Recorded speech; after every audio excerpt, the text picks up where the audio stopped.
My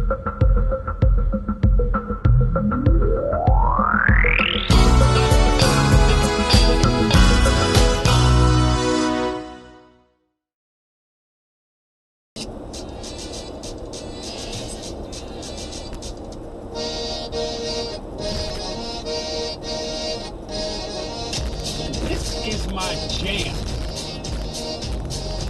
This song like gets me pumped, gets me ready to do. It's like my come with me now, come with me now. This is like my gotta go kick some ass. Need to get my adrenaline going. Love this song.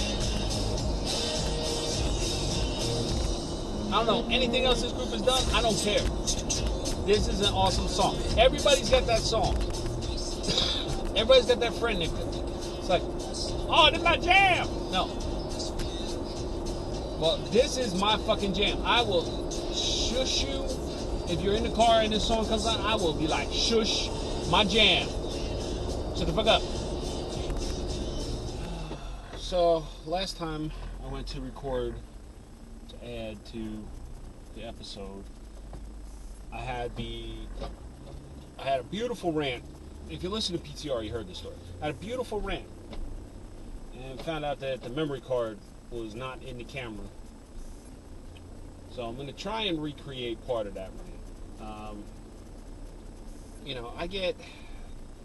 I'm actively involved with the shelter, and I've said this many times. I love working. I love volunteering there. And if you hear banging in the back, it's because I'm loaded up, because tomorrow is the car show, and we are, the Country Paw at Butterstown is going to be a vendor there. So, I don't know where that guy's going. I get to be in a parking lot. I hate this parking lot. So, anyway,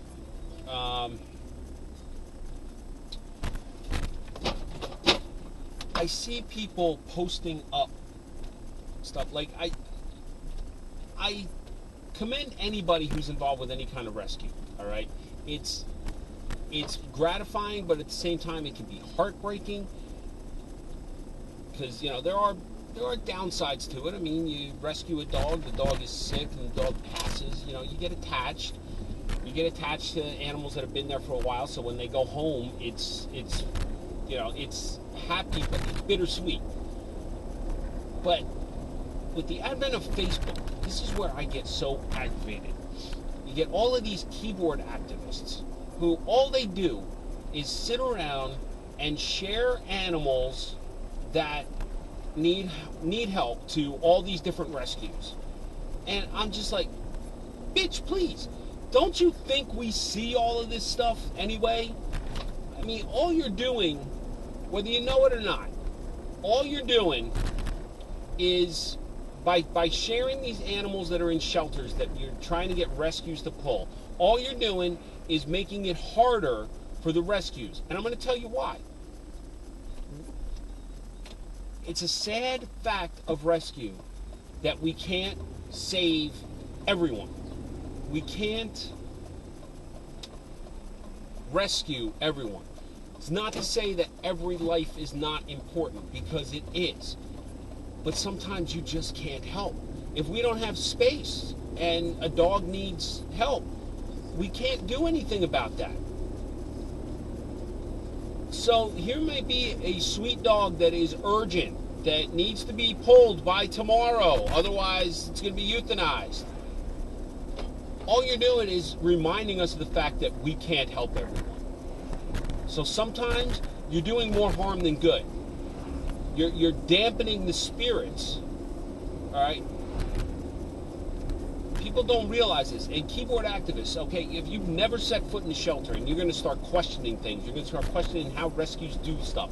You're going to start questioning, why save this one, not that one? Why do you do this, not that? But you've never set foot in the shelter, you know what? You can go ahead and jump off a fucking bridge. Because all you're doing, you're armchair quarterbacking.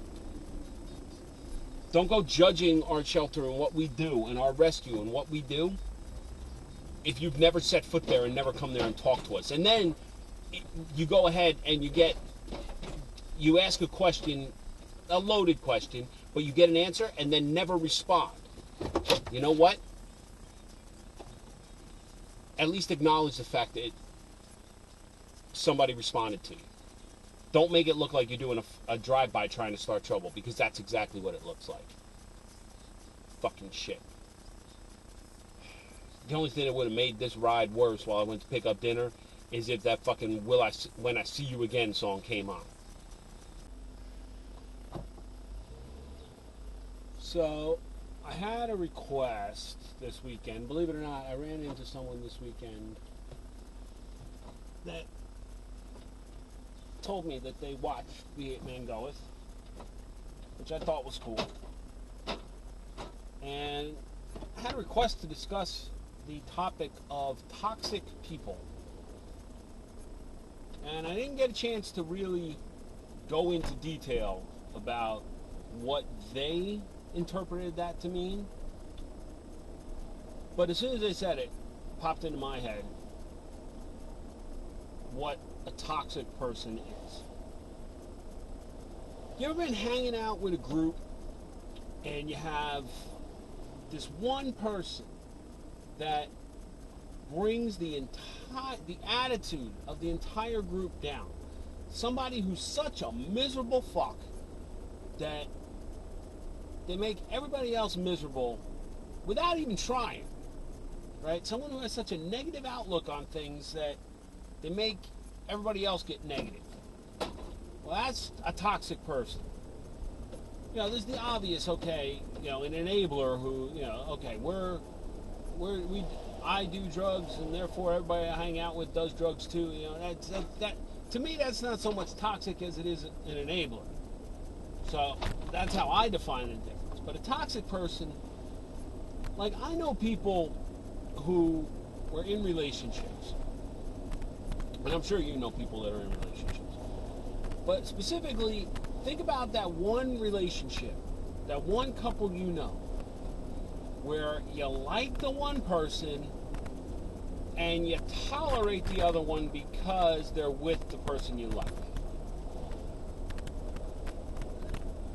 You know, right now you're thinking about it and you know who that person is, or who that couple is in your circles. Now think about it. If the person you like wasn't with the one you don't, would they act differently? Now what I mean by that, you get this person who is a good person, but tends to get very negative and bitch about shit because that's what their partner does. And I'm trying to be PC when I say partner, because I know they're gay couples and what have you. But that's what I'm talking about. When you get one person who, when you talk to them one-on-one, they are super sweet and nice and you like hanging out with them, but then when they're with that partner, when they're or with that one friend that's the toxic person, they're completely different. And you don't like hanging out with them.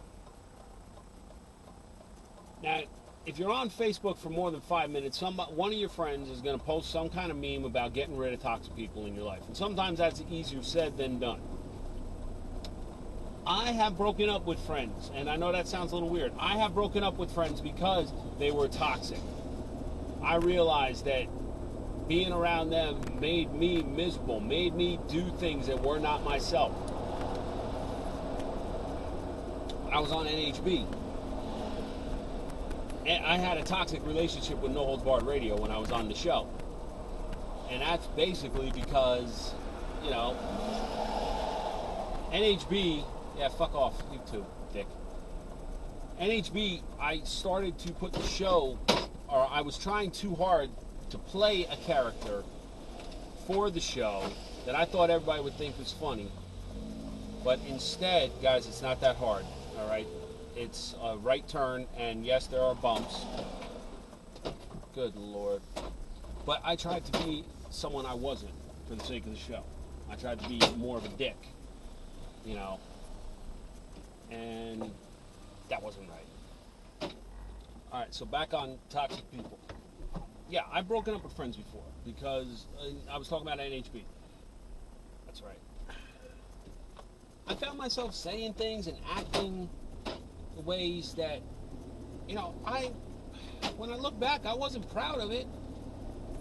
And that's when I realized I was trying too hard to create a character. I was trying too hard to be like the Apeman, Rabbi Smokey Mandingo Rodriguez. I was trying too hard to create this illusion of a character, and I realized that, dude, I am like the Apeman. So whatever I do, that's who I am. And you're either gonna like me or you don't. And that's, you know, that's how it is with any kind of radio thing. So I broke off that toxic relationship.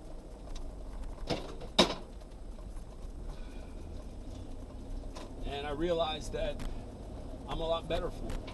I'm a lot happier for it. Of course, that's something to do. Do I still have friends that are toxic? In some ways, yes. You know, I have some friends that sometimes I just wonder, like, what the hell, man? If I haven't known you for as long as I have, I probably would not put up with this bullshit. But, you know, it's not to say that all toxic people, you know, I guess there's different degrees of toxicity. Look at this, beautiful, right up front spot, big spot. And, you know, I'm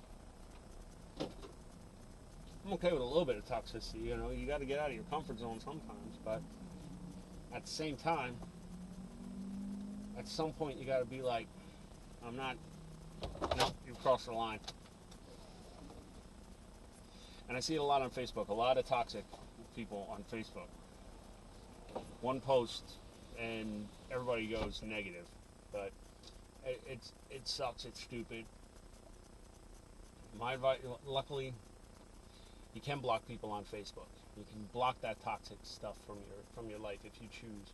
You can hide them, or you can unfriend them, or you can just sit back and realize just how much of a better person you are because you are not toxic like that. Alright, so I just got done with a small shopping trip at BJ's, and I feel the need to rant about the self-checkout lines. Let me give you a quick rundown on self-checkout etiquette, okay? Think of it kind of like an express ticket. First of all, if you've got more than 10 items, any of which are very heavy items, unless you are a physically able-bodied person like myself, don't use the self-checkout line. All right? If you have 13 kids with you, don't use the self-checkout line. Let the cashier check out your shit. This way you can contain your crotch fruit. Okay? When you have somebody who is checking out, give them their space. Don't get all up in my shit while I'm scanning my items to check out.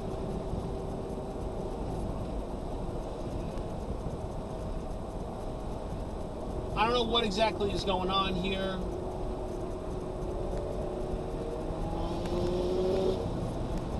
Got two Mitsubishi Evolutions that were driving like right next to each other. Now they're flooring it. Okay, so basically they were waiting for a straightaway so they could drag race, right? Let's get back to self-checkout. It's okay to scan your membership card while when the other person has 2 or less items left to put into their cart. However, if you start scanning your items before that person takes the last thing out and puts it in their cart, you are an asshole. Shouldn't you? Your self-checkout privileges should be revoked.